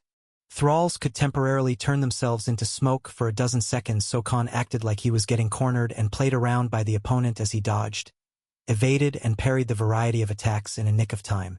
But in the end, defeated the opponent with executioner's gaze skill as he threw the thrall out of the battle ring when he couldn't move because of being paralyzed and put into stasis. Author. Reference art for Thrall Swordsman in chapter comments. Check it out. After doubling his earnings, he waited in the resting area for his next match. But just then, an employee from the arena management came and handed him an envelope. "What's this?" asked Khan. "Sir, please read this and then come with me," said the employees in management uniform. Khan read the letter inside the envelope and his countenance turned serious. Because the letter mentioned that the head of the management for this battle arena wanted to meet him in his office. Khan followed the employees and headed towards the northern end of the highest floor of this battle arena. In a grand office, Khan now sat next to a second-stage Saint Dwarf Battle-Axe warrior who was the chosen official appointed by the government and the man in charge of handling this arena. Although he didn't leak it, his aura was tremendously horrifying for someone like Khan, who wasn't even a first-stage saint yet. "Khan from the Rukon district, is it?" asked the dwarven warrior, who was drinking a big glass of mead. "Yes, sir. May I ask why I have been summoned?" asked Khan politely. We have had our eyes on you for quite some time now, after your previous round. I have been informed about your strength and talent as an intermediate Grandmaster rank swordsman. And even today, I do see that the words were indeed true, spoke the dwarf in a carefree tone. But a young man like you should know when to win and when to give up. Being hot-headed at this age can turn out catastrophic, don't you think? Asked the dwarf in an authoritative tone. I don't understand what you mean, sir. Can you put it in simple words? Asked Khan with an alarmed expression on his face.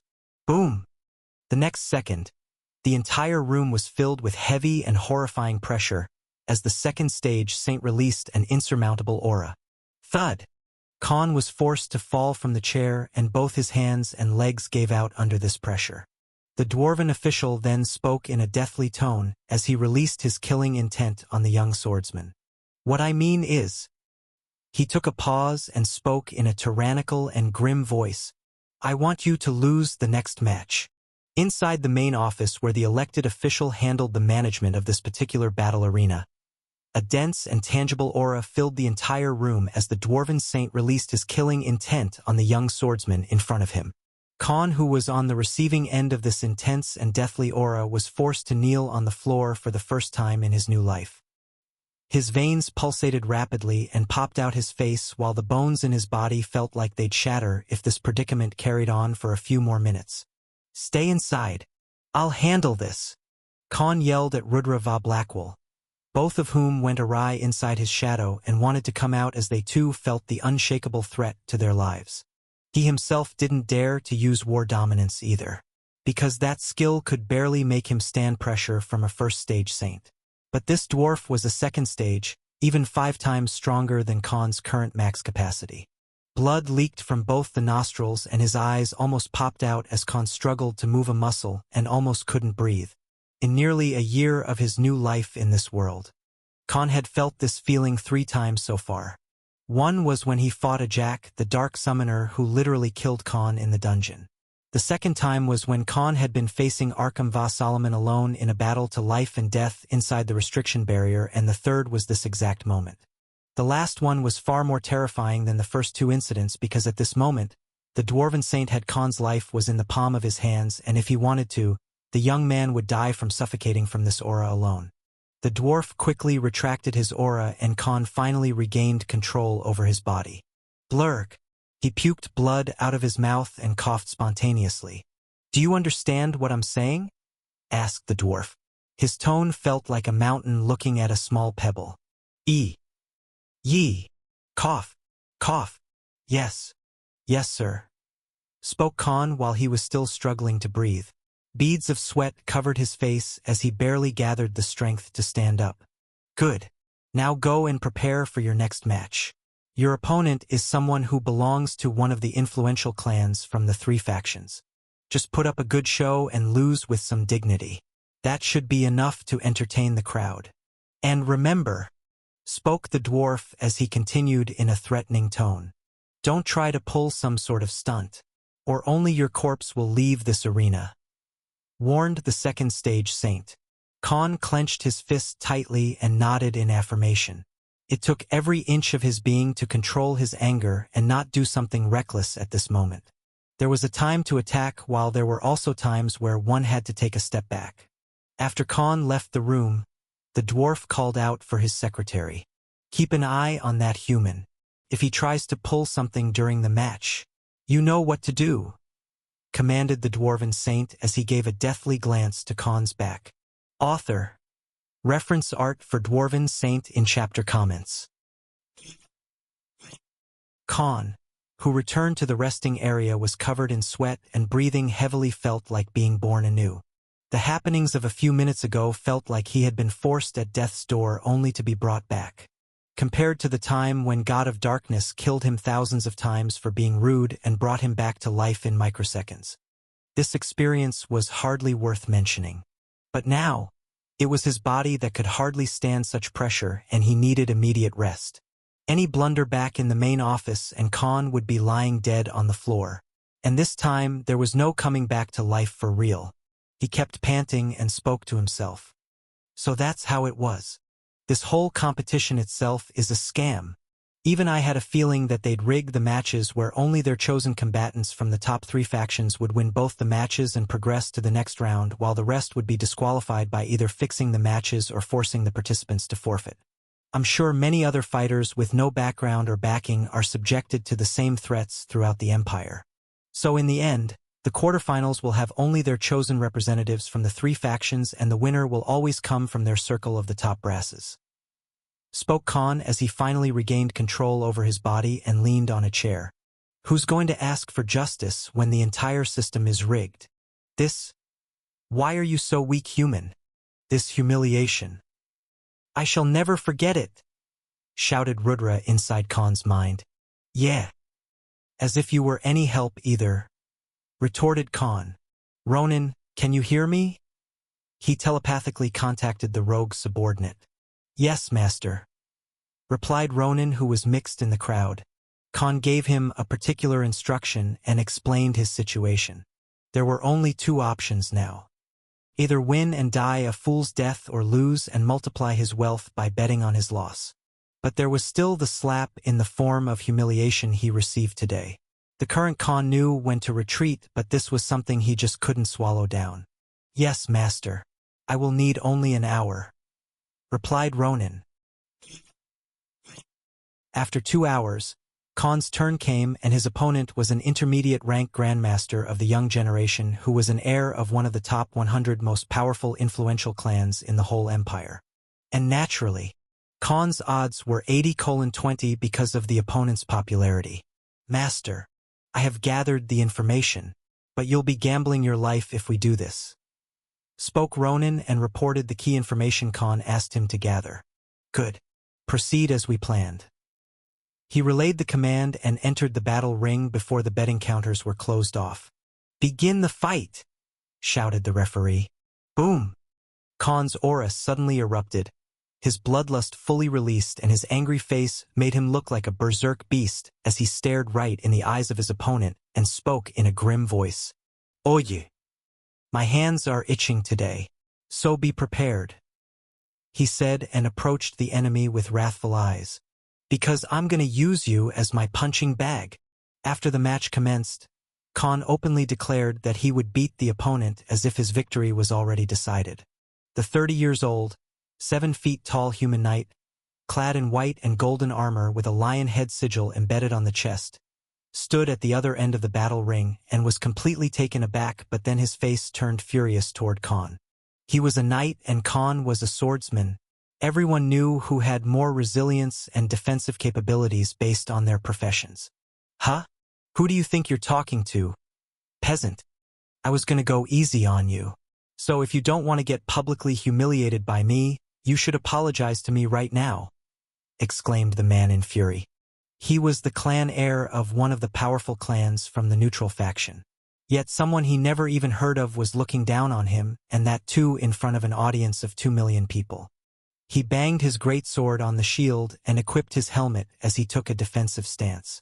A yellow and hexagonal barrier made of aura appeared in front of his shield. To Khan, who was agitated and needed something to release his anger on, the cliché words of this young master didn't faze him in the slightest. This time, however, Khan decided to not hold back and go all in. Because if he kept hiding at this point, people wouldn't pay attention to him or ask questions if he went missing out of the blue. So attracting public eyes on him was the only choice he had. His countenance turned grim again. A face of a man who was completely fed up with holding himself back was revealed to the audience. Swoosh! Before the opponent could charge at him, Khan suddenly appeared in front of the knight and swung Lucifer to strike the aura shield. Crack! Without even using the draconian bloodline effect, Khan instantly broke through the aura shield and his blade clanged again the metallic shield of the opponent. Screech! His sword made a gash on the shield and Khan gave a look to the tall opponent. Is that all? I'm not even using both of my hands, scored Khan. Boom! He let out another burst of aura, revealed his rank in front of the entire crowd. Peak Grandmaster. He's a peak Grandmaster, spoke one of the clan members of this night. More than 10,000 members from the Knights clan, had come to show their support, but as soon as Khan revealed his rank, not just them but people who had bet on this night felt like a cat got their tongue. Clang! Khan used lightning flash skill and broke through the defense of the knight. He round kicked him in the stomach and sent him flying towards the other end of the battle ring. Swoosh! Before the knight's body even landed on the floor, Khan appeared right next to his flying figure. Bam! He elbowed the levitating opponent and put him in the ground with a loud bang. Horrified. The knight was horrified of Khan in just a few exchanges. 1, because he was a rank above him, and 2, Khan was not even using his full strength, yet he almost felt like dying. Impossible! How can this be? Spoke the knight as blood leaked out from his mouth. Oye! Are you in a position to think about something else? Asked Khan as if he was looking at a dead man. Sizzle! Sizzle! He finally activated the draconian bloodline effect and a blistering heat was released from Lucifer. Clang! Shing! Shrill! One by one, Khan's sword repeatedly attacked the opponent and heavily damaged him despite the knight using his damage reduction skills and defense increasing skills at the same time. Each of the swings made by Khan felt like a hammer striking on the anvil, and the impact alone was sending tremors in his body. You don't think you can defeat me just because you're a rank above. My entire armor and weapons are made by Sir Mephisto. He's a peak Grandmaster blacksmith of the Empire. There's no way I'd fall short against someone like you. He bellowed in rage and banged his shield on the ground. Dang! The battle ring shook and the ground started shattering from the point of impact. A shockwave rippled from the knight's shield and forced Khan 10 meters away. Khan spoke as soon as he regained his footing. Hey, bitch-ass punk. Why are you resisting? It makes me want to hit you even more. Just stand there quietly so I can beat you to a pulp. Spoke Khan, and the very next second, his figure disappeared from the knight's sight.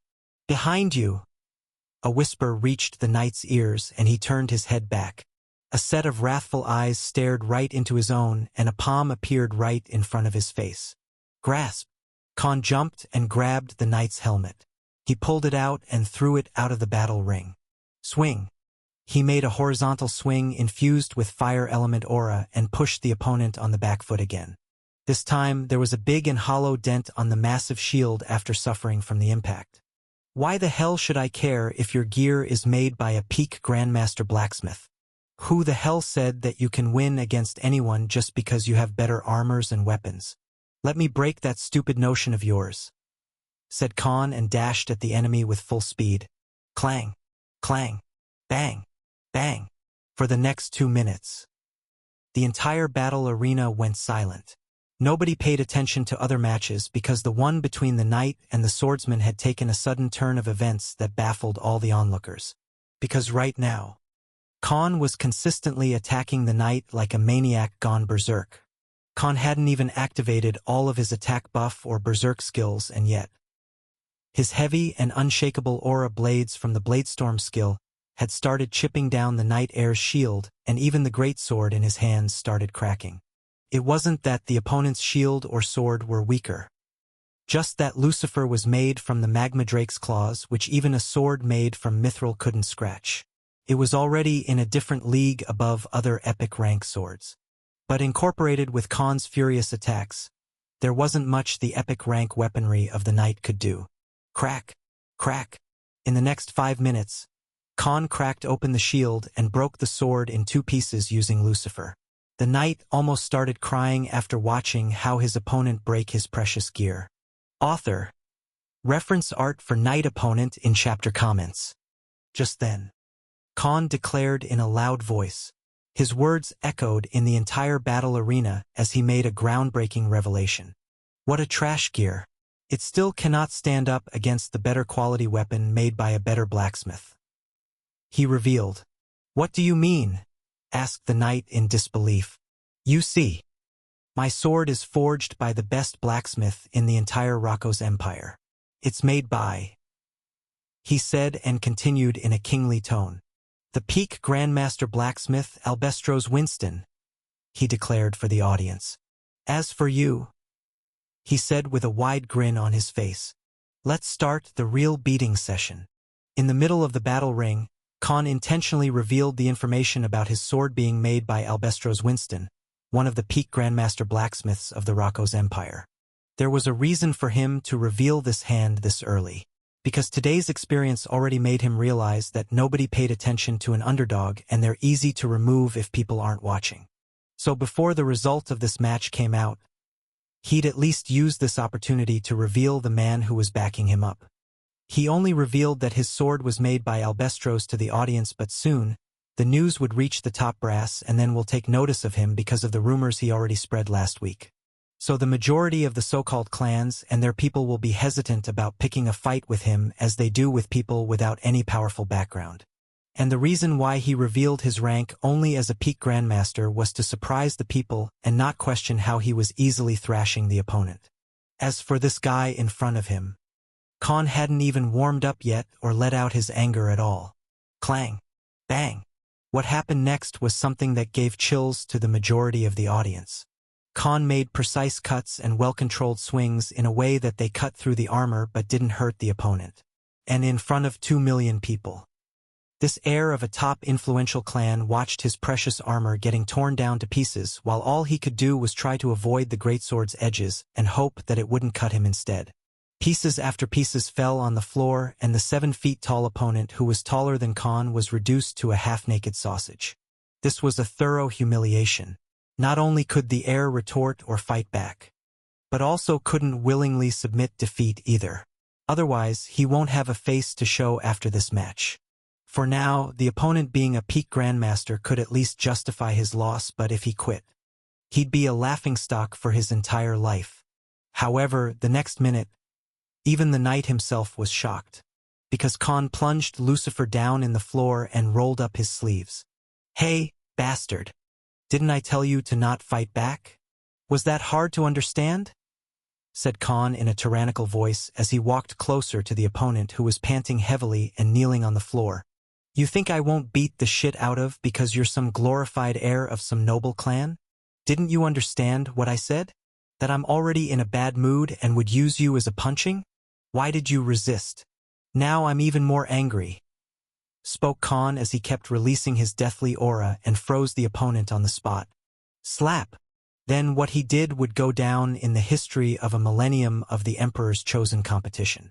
In front of 2 million people, the enraged Khan started a street brawl and attacked the already worn-down opponent with his bare fists. Punch! Dishum! Pow! Khan started punching and beating the opponent with his iron fists as if he was an Asian dad beating his undutiful and reckless kid who was a disappointment to the family. Thwack! Blood started splattering on the ground after the knight opponent's swollen face turned red like a tomato, but Khan kept treating him like a punching bag. Spoke 2 black men in the audience. Khan lowered his pressure on the opponent. Punch! Fight back, he said. Slap! Fight back, you little rat, he exclaimed. There was no sense of pity or mercy for the opponent in his eyes, just like he said previously. He was literally using the opponent as a punching bag. Just as the tall knight stood up and tried to counteract with a swing of his right hand, Khan dodged it and his own right hand grabbed the opponent around the neck. Khan put all his strength into the right arm and jumped along with the opponent to slam him on the ground. Rock bottom! Khan used the rock signature move and slammed the opponent on the floor of the battle ring. Dozens of cracks appeared on the ground. The knight opponent was slammed so hard that he couldn't even get up. Khan then did a little jog to the left and again ran towards the half-naked knight lying on the ground as he jumped high in the air and did an elbow drop on his chest. People's elbow. Khan finally performed the signature move he always wanted to perform since the time he watched the wrestling during his childhood. Spat! The knight spat a chunk of blood and almost choked on it. Khan then came close to the opponent and waved the back of his right palm in between them. "You can't see me," said Khan, and his figure disappeared again. "Arr!" groaned the knight as he tried to get up with a hazy mind. His body was damaged and the immense pain heavily affected his consciousness. Just then, Khan appeared behind the knight and half-squatted. He widened both his arms and gazed at the opponent with crazy eyes like the viper. And as soon as the opponent turned his head, Khan lunged towards him and grabbed his head midair in a headlock as he slammed both their bodies on the ground. Author, watch out, watch out, watch out. RKO. Khan RKO'd the opponent in front of millions of people and made the already beaten-up enemy faint on the spot. 1, 2, 3. Counted the referee. Ding, ding, ding. The winner is Khan of Rukon District, declared the referee. Yeah. Awesome. You rock. Thousands, then over 100,000 of people mixed in the crowd jumped in joy and cheered for Khan. In reality, most of these people were from the 7 deadly sins who cheered for Khan. As for the vast majority who bet on the noble clan Air Knight, they were rooted on the spot, contemplating their entire life and thinking about their lost fortunes because of this young man. Khan shrieked his body and flexed his arms. His gaze then landed on the main office of the saint on the highest floor of the battle arena. His eyes met the dwarven saint who was looking at him with a furious and murderous gaze. Khan gave a light smirk in response and spoke in a content tone. Now I'm motivated. After the fight ended and Khan won despite their previous agreement, the second stage dwarven saint was enraged to the core and wanted nothing but to kill Khan on the spot. But given the sheer number of onlookers, he controlled the killing intent lest it brought too much attention to him. Hence the old dwarf had no choice but to hold in his anger. Khan on the other end didn't feel any sense of threat to his life and walked down the battle ring completely unfazed. But instead of running away, he headed towards the main head's office of the arena management where he was made to kneel on the ground just 3 hours ago. Tap, tap, tap. His footsteps echoed in the passage leading to the door of the main office. The saint could already sense his location in this 5-kilometer-wide arena, so he too was surprised to see that Khan didn't try to run but chose to approach him instead. Creak. The secretary opened the door for him and Khan walked in fearlessly, as if he owned the whole place instead. And he sat on the same chair while he faced the saint without any fear in his eyes. Know your place, boy. Do you really think I won't kill you myself? Spoke the dwarf saint and released his highly condensed aura on Khan again. War dominance. Khan activated war dominance this time. Although it wasn't enough for him to stand the pressure from the second stage saint for long, it was barely enough for him to at least not fall on the floor like last time. Just because you have the backing of a peak Grandmaster Blacksmith doesn't mean that you can mess with the 3 factions. In his eyes, Khan only had the advantage of revealing his backer. But it wasn't something that would protect him for long after the blunder he pulled off by winning the match. Can you really afford to kill me, though? Do you want to die that badly? Asked Khan as he looked down on the saint. His expressions and the way he conducted himself had taken a 180-degree turn for some reason. What? What did you just say? Have you gone senile? Asked the dwarf battle-axe wielder saint with a baffled expression. Let me ask you something. Which faction do you belong to? Asked Khan with a confident voice.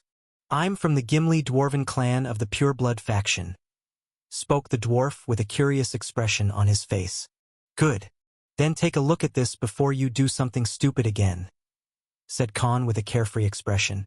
The next second, he took out something from his space ring and displayed it to the dwarf. In his hands was a brightly glowing golden and rectangular object. This was something he had kept as a secret from a month before the competition even began. You! How did you get this? Why does someone like you have this? Exclaimed the dwarf as he looked at the object in Khan's hand with a bewildered expression. At this moment, a golden glowing plate with a sigil of 2 swords surrounding a shield embedded on it glimmered in Khan's palm. The recommendation token. What he displayed just now was the exact recommendation token given to him through sale by the clan leader, Ismatrazil Mor Vandereyck of the Vandereyck clan, the most powerful and representative clan of the Pureblood faction. Boom! Khan's figure let out a burst of chaotic black and red aura that shook the entire room, and the shockwaves released from his body made even the saint wary for a second. Semi-saint.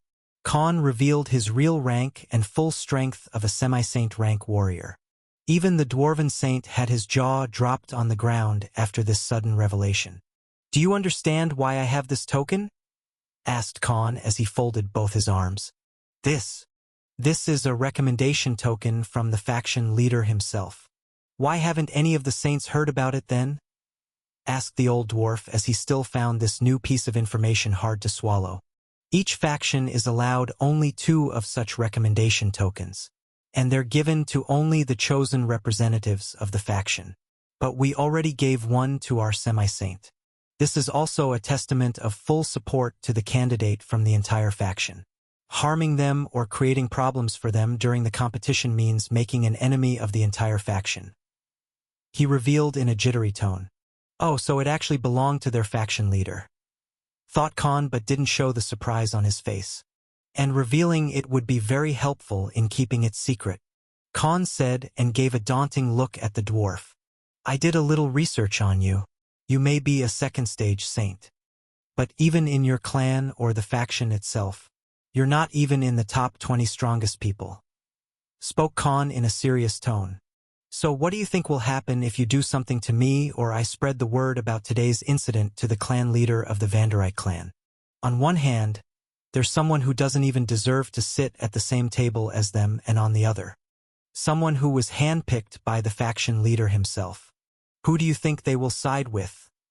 Taunted Khan. Please, don't tell them, spoke the dwarven saint. For the first time, his face looked fear-stricken and the almighty and domineering aura around him completely disappeared. What will I get out of this? I have no reason to do you a favor. Not only did you try to make me lose the match, but you also tried to diminish our winning chances in the competition, said Khan in a serious and vengeful tone. What do you think will happen?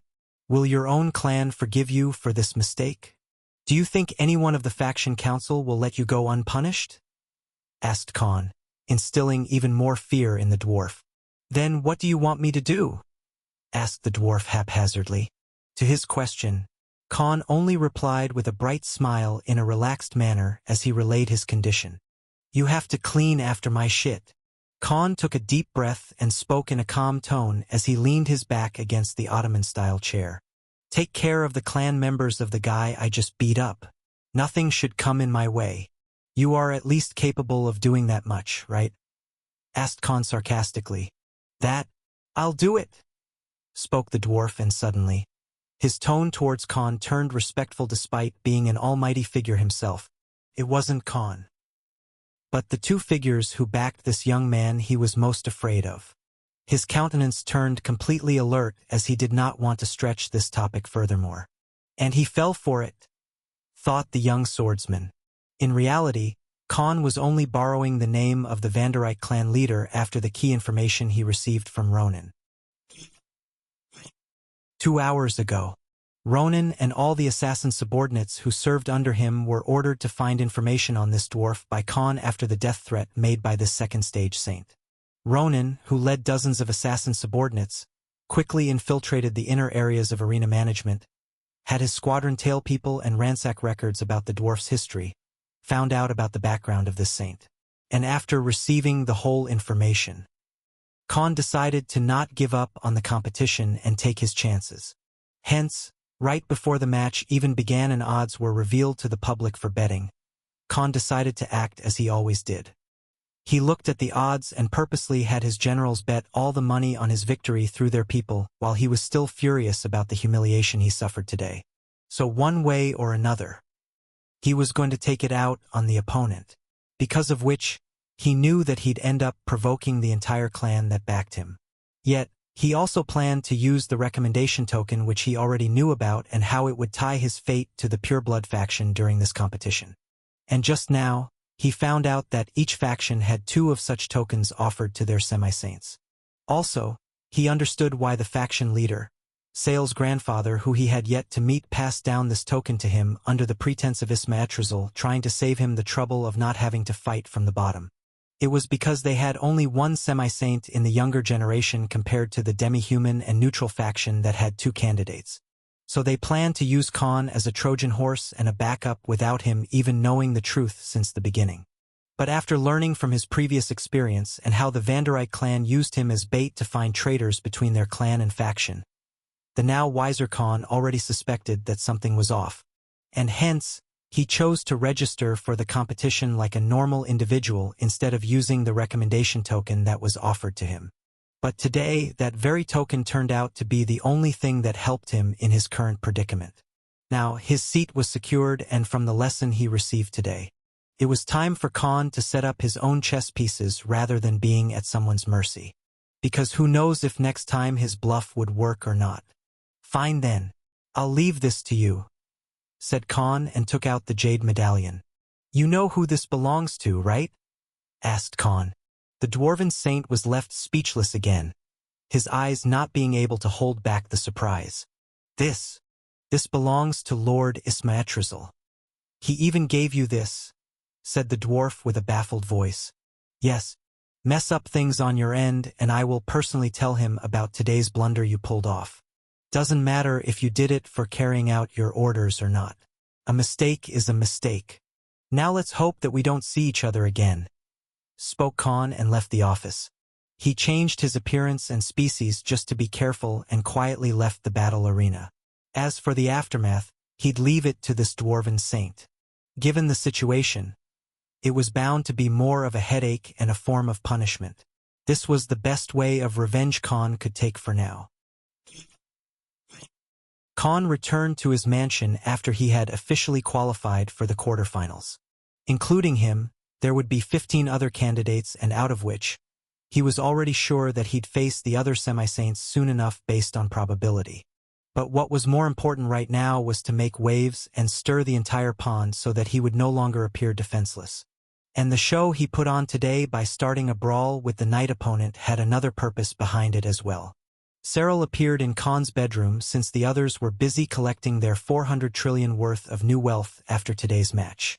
Do you have it ready? Asked Khan in a stern tone. Yes, my lord. By the time your next match comes up, we will have more than 10 million of these recording artifacts spread throughout the entire capital. Everyone from a commoner to a noble-class individual will come to know about you after today, replied Cyril as he took out a blue round object.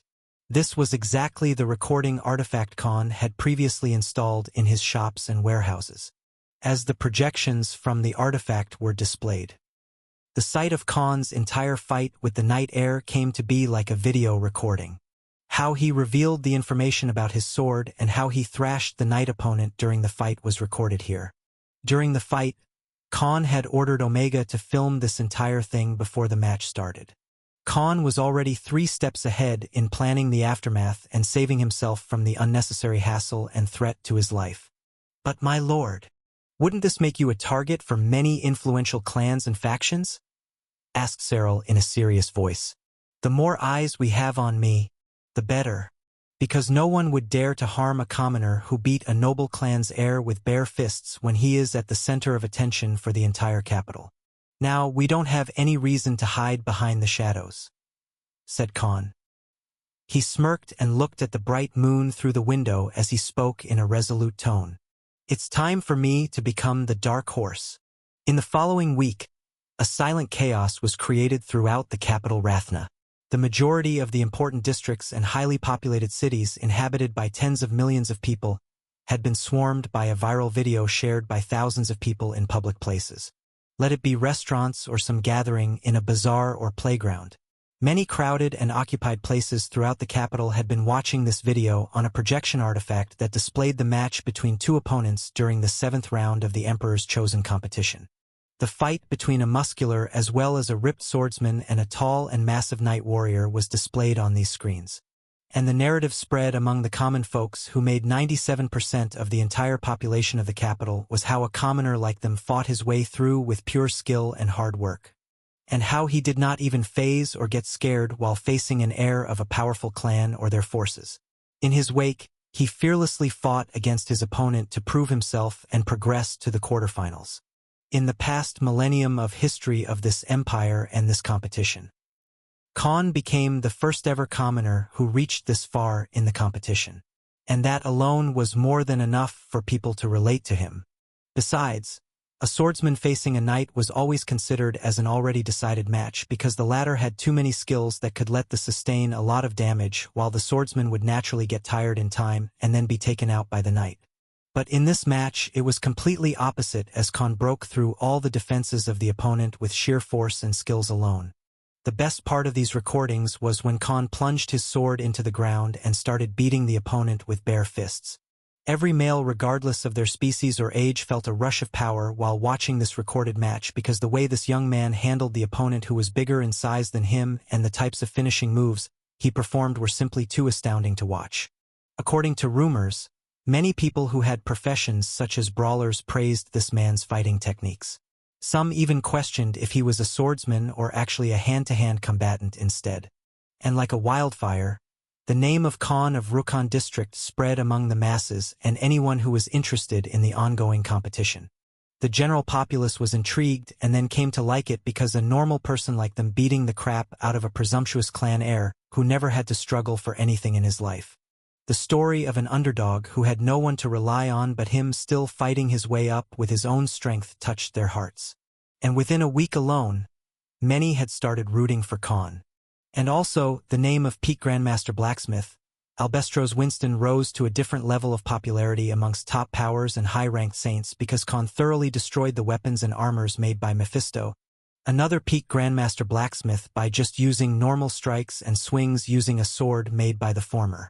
The old blacksmith's already renowned name became even more famous among the citizens because of the recording, raising his popularity on a different level. Than all the saints from different clans and factions had no choice but to notice Khan as a participant. Because as per the rumors, Khan had been given an armor as well that was said to be the old blacksmith's best work yet. Although recording fights during the competition wasn't illegal. No one had done it and then spread it among the populace at this scale before. And given how people were interested in buying these artifacts that had this match recorded, many clever minds also had a business idea. Soon, the video was copied by many people, pirated illegally by scums of the society, and watched by trashes for free who didn't even bother trying to get it from the original source or support the makers who put their blood and sweat into creating it. And yet many of them had a sense of entitlement to criticize it without even spending a dime, as if the makers owed them something. Little did they know that the creators only cared about the opinions of those who saw this work from official channels than caring about the whiny freeloaders. Author. Cough just like this novel. Cough. Another rumor spread that Albestros Winston found this young swordsman, who didn't even have a relative left alive, and took him under his wing after Khan saved his life during the journey to the capital. And after many powerful people, forces and organizations inquired, all they found that most of the rumors were actually true, and Khan also worked for Albestros as his main assistant in the company named the Bloodborne, which was owned by this Peak Grandmaster. And given Khan's talent and the relationship the old blacksmith had with him, he made the armor and sword that was even better than many epic rank weapons and armors owned by the majority of the saints. So as the time for the quarterfinals came close, the once nameless nobody without any prior background or support from a powerful faction or a clan became the talk of the entire capital. His name reached a different level of fame that not even the most famous and genius clan heirs of any of the factions ever did. In just a week, Khan had become the biggest dark horse in the history of this competition. But in reality, all of this was orchestrated by Khan on that day after he won the 7th round. Spreading rumors, using a sentimental narrative, making himself look like the underdog and a dark horse was all part of the plan. Master, everything is going according to your plans. What should we do next? Asked Ronan when they were sitting in their usual meeting room. Khan replied with a grin as he spoke in a sinister tone. We provide them some fan service. The time of the beginning for quarterfinals came near and only one day left. And as per the tradition of the Emperor's chosen competition, the remaining matches from here on would be broadcasted throughout the Empire in all cities and towns. The setup, as well as management, will be handled by the government. Compared to the time when the Pureblood faction displayed the execution of traitors in all the major cities of the Empire, this event was on a completely different scale. Hence, the number of people exposed to this news were mostly in the billions. Out of the 4 billion citizens of the Rocco's Empire, at least 3.5 billion people would have access to these projection screens and would be able to watch the matches from their respective places as well. And to add fuel to the fire, The government also made legal betting booths over these settlements so even the normal people could also get a final chance to change their fates since the ticket prices for a single person were already in tens of thousands of gold coins for the last 3 rounds. As per the information gathered by Ronan, there would be a total of 8 matches between 16 candidates, some of whom were Khan, Niklaus, and Elijah.